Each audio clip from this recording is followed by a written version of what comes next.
ছাত্র শ্রমিক জনতার যে আত্মত্যাগ, যার মধ্যে আমাদের বাঞ্ছারামপুরবাসীরাও আছেন, আমরা মনে করি সকল শহীদের এবং সকল আহত যোদ্ধাদের যে স্বপ্ন আকাঙ্ক্ষা সেটা বাস্তবায়ন করাটাই হচ্ছে এই বর্তমান সংসদের এবং এই সরকারের দায়িত্ব, তাদের লক্ষ্য। এখানে আমরা আমাদের সর্বোচ্চ আন্তরিকতা দিয়ে কাজ করার চেষ্টা করব, যাতে করে আমরা যে শহীদের রক্তের ঋণে আবদ্ধ সেটা কিছুটা হলেও আমরা তাদের প্রতি মর্যাদা দেখাতে পারি। আপনার নির্বাচনটা অনেক বেশি চ্যালেঞ্জ ছিল, আপনার নিজের নির্বাচনটা আমরা যতটুকু জানি অনেক চ্যালেঞ্জের পরে আপনি জিতেছেন এবং নতুন সরকারে এসেও আপনি একটা বড়, নিজে বলছেন যে বড় একটা চ্যালেঞ্জের জায়গায় এসেছেন। এই সরকারের জন্য সবচেয়ে বড় চ্যালেঞ্জটা কি হবে আপনার?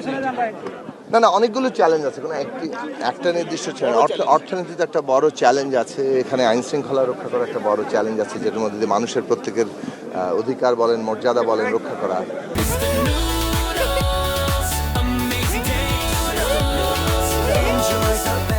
এখানে মানে দুর্নীতি একটা বড় চ্যালেঞ্জের জায়গা আছে এবং দেশে একটা যদি ধরেন প্রতিষ্ঠানগুলো গণতন্ত্রের জন্য যে জরুরি, সে যে প্রতিষ্ঠান ক্ষমতার ভারসাম্য তৈরি করে, সেই প্রতিষ্ঠানগুলো দলীয়কৃত ছিল, সেগুলোকে নতুন করে গড়ে তোলার ব্যাপার আছে।